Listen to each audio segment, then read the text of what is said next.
Hello everyone.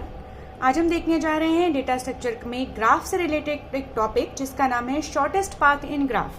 जहां हम देखेंगे कि किसी एक ग्राफ में एक नोड से अगले नोड तक पहुंचने के लिए या सोर्स से डेस्टिनेशन तक पहुंचने के लिए हमें एक सबसे छोटा पाथ कहां से मिलेगा। उसके लिए हम जिस एल्गोरिथम को यूज करेंगे वो कहलाएगी डिस्कस्ट्रस एल्गोरिथम।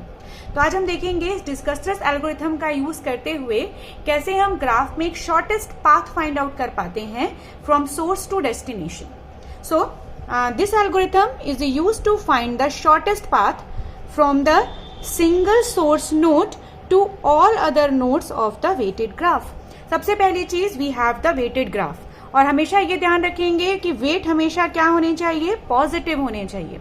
और यहाँ एक सिंगल सोर्स नोड से स्टार्ट करेंगे और जाएंगे किसी दूसरे डेस्टिनेशन नोड की तरफ। So this algorithm is similar to the Prim's algorithm, जहां प्रिम्स एल्गोरिथम स्पैनिंग ट्री के लिए यूज किया जाता है, मिनिमल स्पैनिंग ट्री के लिए, जो आप जो लास्ट लेक्चर है उसमें आपने देखा होगा। अगर आप नहीं देखा है तो आप उस वीडियो में जाके देख सकते हैं। तो यहाँ ये एल्गोरिथम जो हम डिस्कस्ट्रस एल्गोरिथम पढ़ रहे हैं ये प्रिम्स एल्गोरिथम के सिमिलर होता है। इस एल्गोरिथम में हम क्या करते हैं, start from the one of the node of the weighted graph. जैसे कि प्रिम्स एल्गोरिथम में हम किसी भी एक आर्बिट्री नोड से स्टार्ट करते थे, वैसे ही यहाँ पर भी हम किसी भी एक नोड को लेंगे और उस नोड से हम स्टार्ट करेंगे। वो कोई भी नोड हो सकता है, that's why it is called arbitrary node. Second thing है, path from the selected node is immediately available to all the adjacent nodes. Adjacent nodes हमने देखा था कि जो भी नोड आपने सिलेक्ट किया है उससे कनेक्टेड जितने भी नोड्स हैं वो नोड्स आपको अवेलेबल हो जाएंगे। एंड देन आफ्टर आप क्या फाइंड आउट करेंगे, उनमें से जिसमें भी मिनिमम एज है वो नोड जो है वो मार्क किया जाएगा कि अब हम इस जगह से इस नोड से इस नोड की तरफ मूव करेंगे अपने डेस्टिनेशन तक पहुंचने के लिए। तो यहाँ पे हम देखते हैं एक एग्जाम्पल मैंने यहाँ पे लिया हुआ है। यहाँ मेरे पास एक एग्जाम्पल है, मैंने एक ग्राफ क्रिएट किया हुआ है, पुराना ग्राफ ही है जिससे हम अभी तक यूज करते आ रहे हैं। ग्राफ में हमारे पास नोड्स हैं ए बी सी डी और ई, और ये एजेस हैं जो ए से बी को जोड़ रही हैं, वेट है 12, बी से डी को जोड़ रही है, वेट है 3, ए से ई को जोड़ रही है, वेट है 7, और ई से डी को जोड़ रही है, वेट है 6। यहां हमें क्या करना है, हमें फाइंड आउट करना है मिनिमम पाथ। ए से डी की तरफ जाने के लिए, किसी भी एक नोड से दूसरी नोड की तरफ जाने के लिए आपको मिनिमम पाथ फाइंड आउट करना है। तो उसके लिए हम यहाँ पे वर्क कर रहे हैं। तो सबसे फर्स्ट स्टेप क्या होगा हमारा, स्टेप नंबर 1 कि आप किसी भी एक आर्बिट्री नोड से स्टार्ट कीजिए।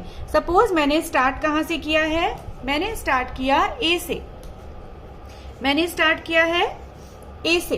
तो मेरे पास जो पाथ बनेगा, या मुझे अगर कहां से कहां जाना है, तो एक चीज, या तो मैं ए से ए की तरफ जा सकती हूं।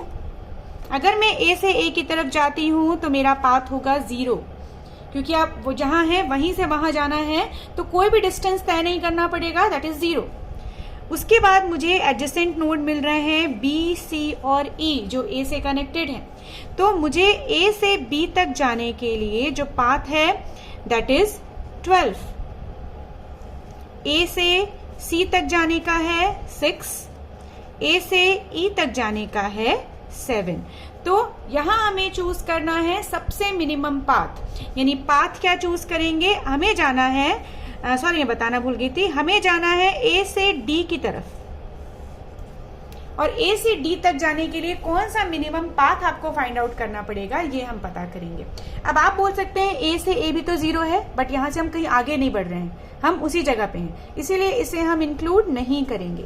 तो मिनिमम क्या हुआ हमारे पास, ए से सी, मतलब डी तक जाने के लिए हमें सी का रास्ता फॉलो करना पड़ेगा। ठीक है, अब यहाँ पे हम देखेंगे कि ए से सी हमारे पास मिला मिनिमम पाथ। अब उसके बाद जो दूसरा स्टेप हम क्या करेंगे, मार्क कर देंगे ए से सी जो पाथ हमें मिला। अब हम आगे देखते हैं कि इसे ही हम आगे कंटिन्यू करते हैं। ग्राफ मैंने बना के रखा हुआ है पहले से। अब हमारे पास आएगा स्टेप 2। इस स्टेप 2 में हम फाइंड आउट करेंगे कि डिस्टेंस निकालेंगे ए से डी के बीच का। अभी हमारे पास डिस्टेंस जो भी आया सबसे मिनिमम डिस्टेंस था ए से सी के बीच। अब हम डिस्टेंस निकालेंगे ए से डी के बीच का। तो ए से डी तक जाने के लिए आप बी से होते हुए भी जा सकते हैं, आप C से होते हुए भी जा सकते हैं और आप E से होते हुए भी जा सकते हैं। तो हमें ये देखना है कि कौन सा पाथ सबसे अच्छा है। A से C तक जाने का पाथ इसलिए अच्छा है क्योंकि वो सबसे मिनिमम है, बट जरूरी नहीं है कि A से C से होते हुए ही आप D तक जाएं तो आपको मिनिमम मिले। क्योंकि अगर मैं ऐसे नॉर्मली बताऊं आपको कि अगर आप 6 वाले रूट को फॉलो करते हुए D तक जाते हैं तो दैट इज 6 + 9 दैट इज 15। पर यहीं अगर आप E से होते हुए जाते हैं तो 7 + 6 यानी कि 13, जो आपको सबसे कम डिस्टेंस देगा। इसीलिए A से जो पास का नोड था दैट इज C, बट जरूरी नहीं है कि वो D तक भी आपको कम दूरी ही दे, कम डिस्टेंस ही दे। तब हम देखते हैं A से D तक अगर आपको जाना है तो या तो आप फॉलो कर सकते हैं A से B plus distance from B से D। तो अगर आप A से B जाते हैं दैट इज 12 और B से D जाते हैं दैट इज 3, तो ये हो गया 15। स्टेप 3 कि आपको यही फॉलो करना है, distance from A to D, but अब B से होते हुए नहीं जाएंगे, हम C से चेक करते हैं। A से C गए और फिर C से D गए, तो A से C गए तो 6 हो गया और C से D गए तो 9 हो गया, तो ये हो गया 15 फिर से। और स्टेप 4 हम देख रहे हैं कि आपको वही डिस्टेंस फॉलो करना है A से D, बट अब की बार E से होते हुए, तो A से E और E से D। A से E हम जानते हैं 7 है और E से D हमें पता है 6 है, तो ये हो गया 13। तो मिनिमम डिस्टेंस आपको क्या मिला? 13।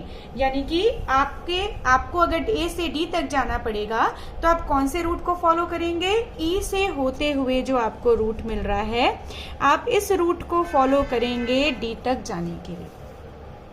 तो ये है डिस्कस दिस एल्गोरिथम कि कैसे हम इसे फॉलो करेंगे। आप चाहें तो इसका एक ग्राफ भी इससे एक टेबल से भी समझ सकते हैं।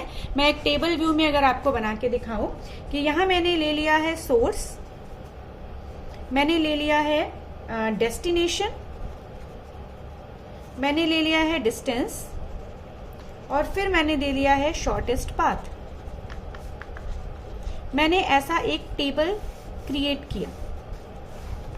सोर्स है A से अगर आप A में ही जाते हैं, डिस्टेंस होता है 0, तो इसका shortest path A to A ही है।